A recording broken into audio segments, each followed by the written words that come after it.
Morning students, how are you? I think all are fine. In the previous classes, you have studied about the structure and germination of a seed and seed dispersal. Do you know plants are amazing? Plants not only growing from seeds but also from their roots, stems and leaves. Shall we go to the topic? The next topic, growing plants from roots. Food is stored in the roots of carrot, radish, turnip, beetroot and dahlia. New plants can grow from these roots. Did you eat carrot, beetroot and radish, children? Do you know which part of that plant we eat? Yes, that's correct. It is root. In carrot, the new plant can grow from the top portion of the plant. Dahlia is a kind of flower.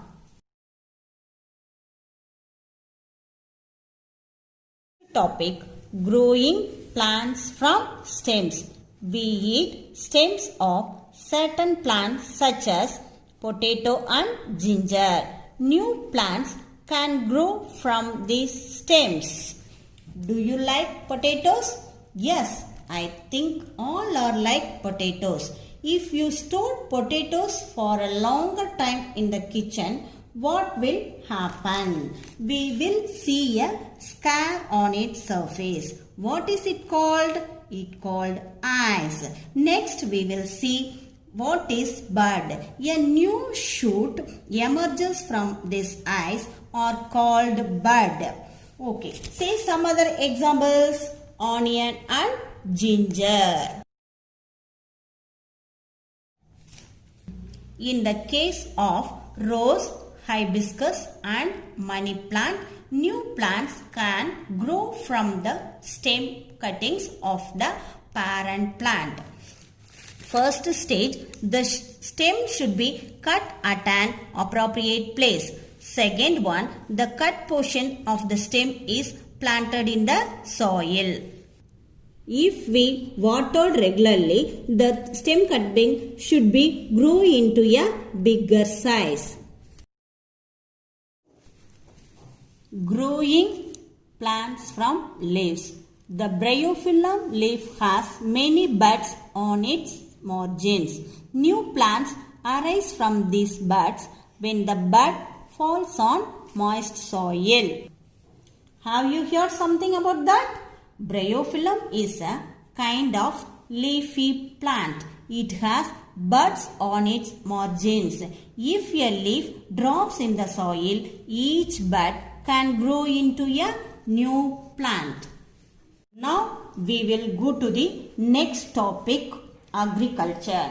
I think all are known about agriculture. You know, India is an agricultural country. If we didn't do agriculture means we cannot able to get their food, isn't it? The practice of growing plants on a large scale for food or other purposes is called agriculture. Plants that are grown in large quantities in a particular area or region during a particular season are called crops. If rice is cultivated in a larger area in a particular season, that is called crops. Where do crops get nutrients? From manures and fertilizers. What is manure? It is the decomposition of dried leaves and droppings of animals. Ammonium sulfate and nitrate are called as chemical fertilizers. Manure is called as natural fertilizer. The next one, we will see what are the steps should be included in agriculture. First one, the field is plowed. Why? To make the soil loose and airy.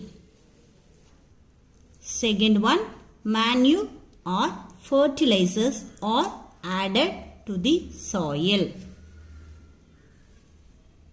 Third one, seeds are sown. Use healthy and good variety of seeds. Fourth one, the crops are sprayed with chemicals called pesticides to protect them from pests. Fifth one, the crops are irrigated. Sixth one, the crops are harvested. Harvested means cutting and gathering of ripened crops. In hilly regions, people grow crops by cutting steps into the mountainside. This is known as step farming or terrace farming. In hilly areas, people use step farming. That means growing crops by cutting steps. Why? If it rains heavily, the crops will be washed away. To avoid that, farmers use this method. Okay, children?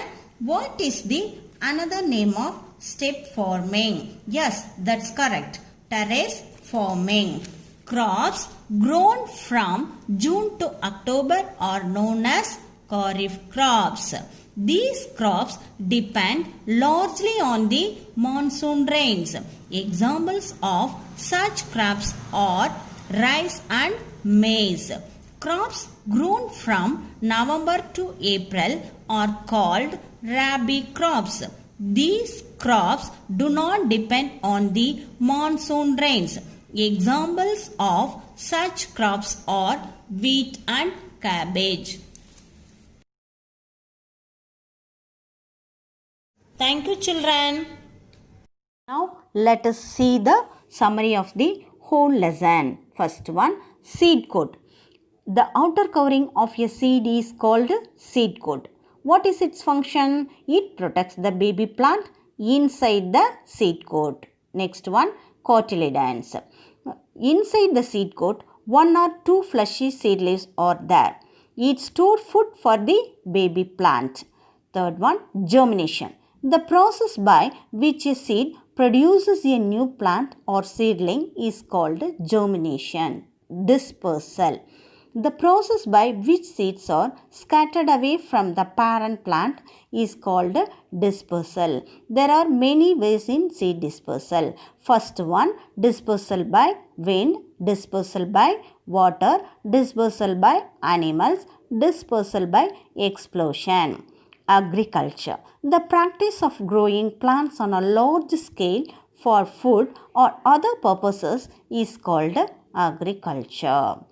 Crops. Plants that are grown in large quantities in a particular area or region during a particular season are called crops. Kharif crops. Crops grown from June to October are called Kharif crops. Rabi crops. Crops grown from November to April are called Rabi